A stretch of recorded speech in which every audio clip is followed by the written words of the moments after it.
Vamos, qué lindo. Yo la verdad estoy recontra contento con haber entrevistado a la cantada y estoy contento porque hoy es viernes y tenemos a nuestro querido doctor Planta, el doctor Rodrigo Espíndola. ¿Cómo andás, Rodrigo? Feliz de estar acá como siempre. Qué lindo. ¿Te gusta el temita? Sí, va por arriba, es ¿viste? pegajoso. Pegadito. Es pegajoso.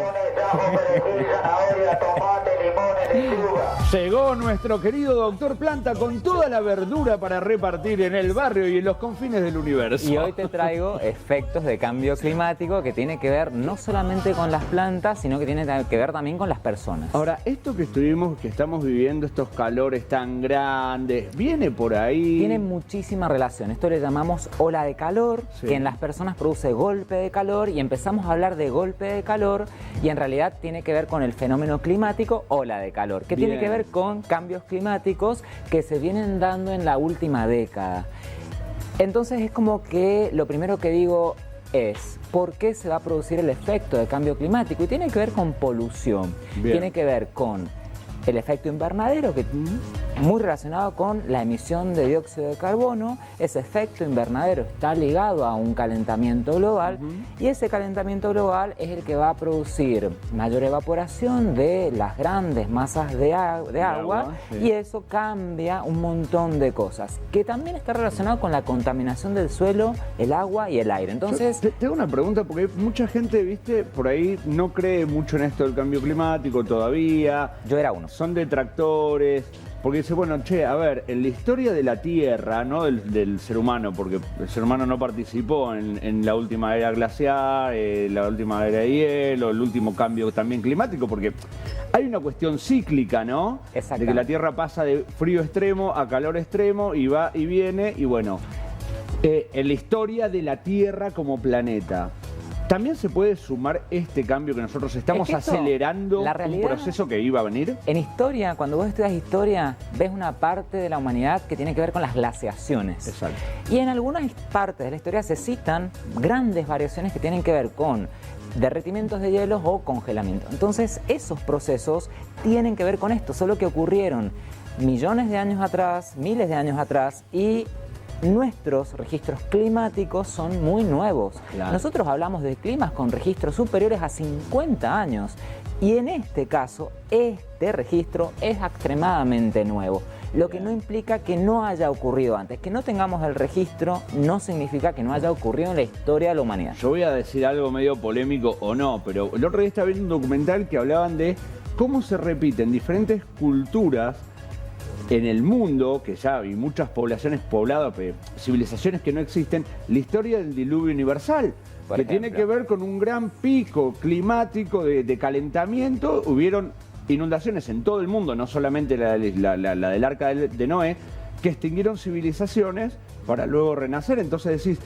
che, esto de una manera u otra ocurrió. Está en la historia en diferentes formas. Lo que la historia nos muestra como acelerado, y no es así. Esto va ocurriendo en un periodo de 50, 100, 200 años que, como vos decís, responde a esos ciclos. ¿Y qué produce? Va a producir cambios en las precipitaciones. Por ejemplo, nosotros vamos a tener veranos donde se va a acentuar más la precipitación, e inviernos en donde se va a acentuar la sequía. Bien. Entonces, donde antes nosotros teníamos un régimen a lo mejor mediterráneo o monzónico, bueno, eso cambia la frecuencia en las precipitaciones, acentuándose los extremos. Cambia la forma, por ejemplo, la precipitación nívea en nuestra montaña, fuente de agua, disminuye, pero no es porque haya menos agua, sino que el agua cambia su forma. Bien. Y cambia el momento. Y por ejemplo, el granizo es otra forma de precipitación que se traduce a accidente climático. Forma sólida, mucho más denso que la nieve en verano, que ya va a originar otro daño. Pero todo eso tiene que ver con distribución diferente de las formas de la precipitación. Bien. Y el otro efecto es la temperatura, en donde nuevamente vamos a tener extremos en mínimas y en máximas. En mínimas, por ejemplo, el año pasado, no fue el año pasado, fue este año, en enero, se registró una mínima histórica una máxima histórica de 20 grados. Es decir, la máxima fue análoga a las mínimas de enero. Fue una locura. Y ese fue el primer evento climático registrado en la historia, que responde no a un cambio de máxima, sino un cambio de máxima análogo a mínimo. Bien. Locura. Bien. Y lo otro es el aumento de heladas Sí. las frecuencias de heladas cambian, aumenta el periodo de heladas, disminuye el periodo libre de heladas. Por ejemplo, nosotros decíamos, desde el 1 de octubre nos quedamos tranquilos, no va a haber una helada, y hoy día no podemos ya decir lo mismo. No podemos. Hay un tema que de repente veo que no tuvimos, por ejemplo, este año, yo por ahí con mi know-how como productor agrícola, digamos, no tuvimos las horas de frío que hemos tenido años anteriores. Sí las tuvimos. Pero están diferentes distribuidas, Se percibe de modo diferente. ¿Por qué? Porque antes nosotros teníamos mínimas absolutas más bajas y más sostenidas, 7 grados bajo cero, 5 grados bajo cero. Sí. Eso no es calidad de hora de frío, pero era riguroso en nuestro invierno. Exacto. En este invierno, ¿qué ha pasado? Se han sostenido cerca de 0 grados, que nosotros no lo sentimos como un gran frío, pero es muy bueno para la planta. Entonces, en términos de necesidad de hora de frío, se cumplieron las horas, Bien. pero no estuvo ese. Pues típico, viste, en el invierno, el productor, un día llegás al campo y cayó un heladón negro. Eso no pasó. De esos fantásticos que decís, te quedaba alguna hojita por ahí. Y se terminó de caer. Se limpió. Este año no pasó. Eso no pasó. ¿Viste? Y eso implica un aumento en la mínima absoluta. Bien. Que tiene que ver con un fenómeno climático, pero no le afecta a la planta. En lo otro que es muy importante tiene que ver con la ola de calor Sí. que produce el golpe de calor en las personas. La ola de calor se va a definir como, en un periodo sostenido, un registro de temperaturas que es superior al promedio mensual. ¿Y qué pasa? En Europa, en Estados Unidos o diferentes países tratan de definirlo estadísticamente, pero como estadísticamente hay registros que cambian, no es fácil de determinarlo. Pero entonces hay en todos los conceptos de ola de calor, Sí. hay dos datos que se repiten. Uno, temperaturas por encima del promedio. Bien. Dos, sostenido en el tiempo, más de 3 días o más de 5 días.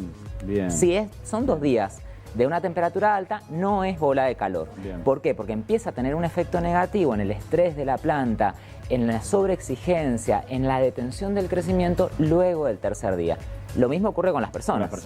Ahora te hago una pregunta, Rodri, porque el tiempo es tirano. ¿Cómo podemos prevenir en nuestros jardines o en los cultivos? ¿Cuál es el mejor horario, si disponemos de agua, para regar y ayudar a nuestros cultivos o a nuestras ornamentales a que pasen bien esta ola de calor? Rápido. 1. No riego en exceso. Es Bien. lo contrario que la gente dice. Más agua y al final la estresás más a la planta. Bien. 2. Nunca regar a mediodía, porque en realidad la planta ya está cerrada completamente y no absorbe. Bien. Es riego muy temprano o preferentemente inclusive riego en la tarde-noche cuando ya pasamos el pico de máxima. Nunca Bien. hay que regar porque inclusive se produce un efecto lupa, quema, se pierde agua. A mediodía no. Mañana muy temprano, y si no regué en la mañana temprano, espero hasta la noche. Bien. Y nunca saturar las plantas. Perfecto. Tampoco ni siquiera es conveniente fertilizar en estos casos. Bien, ahí están todos los datos, como siempre, el dato para cuidar nuestros jardines, nuestros ornamentales, nuestros cultivos, de la mano de nuestro querido Rodri. Rodri, muchísimas gracias. A vos. ¿Cábala para mañana? I don't know. No sabe, I don't no know. dice nada, no va a decir No sabe, no nada. contesta. Hablando de cábalas, vamos a seguir con el siguiente segmento de la mano de nuestro querido... ¿Está ahí o no está? Creo que sí, creo que acaba de llegar de Qatar, David Gramajo.